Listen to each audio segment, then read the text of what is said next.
Tata Fortuner வெஹிக்கிளுக்கு வந்து clutch assembly வந்து replacement பண்ணியிருந்தோம். ஸோ வெஹிக்கிள்லேருந்து கிளச் அசம்பிளி வந்து ரிமூவ் பண்ணியிருந்தோம். பார்த்தப்போ இந்த கிளச் பிளேட் எல்லாமே கம்ப்ளீட்டாக வியராக இருந்தது. இதில் இருக்கக்கூடிய ரிவெட் இருக்கக்கூடிய லெவலில் வந்து உங்களுக்கு கிளச் பிளேட் வந்து வியர் ஆச்சுன்னா அந்த ரிவெட் வந்து உங்களுடைய ஃப்ளைவீல் இல்லைன்னா உங்களுடைய ப்ரெஷர் பிளேட்டை வந்து டேமேஜ் பண்ணும். இந்த கவர் அசம்பிளியில் நீங்கள் பார்த்தா தெரியும், உங்களுக்கு வந்து இதில் கிளச்சில் இருக்கக்கூடிய ரிவெட்டுடைய மார்க்ஸ் இருக்கும். இதே மாதிரி ஃப்ளைவீல்லையும் டேமேஜ் ஆச்சுன்னா நம்ம ஃப்ளைவீலே ரீப்ளேஸ்மெண்ட் பண்ணுற மாதிரி இருக்கும். ஆனால் இந்த வெஹிக்கிளில் வந்து ஃப்ளைவீல் சைடு எந்த டேமேஜும் இல்லை, அதனால் நம்மளுக்கு அந்த பிரச்சனை இல்லை.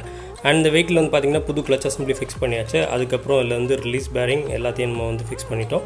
அண்ட் லாஸ்ட்டாக வந்து கிளச் எல்லாத்தையும் ஃபிக்ஸ் பண்ணி முடிச்சுட்டு கியர் பாக்ஸையும் ஃபிக்ஸ் பண்ணியிருந்தோம். அதுக்கப்புறம் வெஹிக்கிளில் வந்து ட்ரைவ் பண்ணி பார்த்துருந்தோம். பார்த்தப்போ எல்லா ப்ராப்ளம் சால்வ். கன்னியாகுமரி டிஸ்ட்ரிக்ட் மார்த்தாண்டத்தில் தான் என்னுடைய கார் ஹவுசன் இருக்குது. என்னுடைய கார் ஹவுசனில் car mechanic load, car AC work, engine டீகான்வர்சேஷன், vehicle insurance renewal and car scanning available.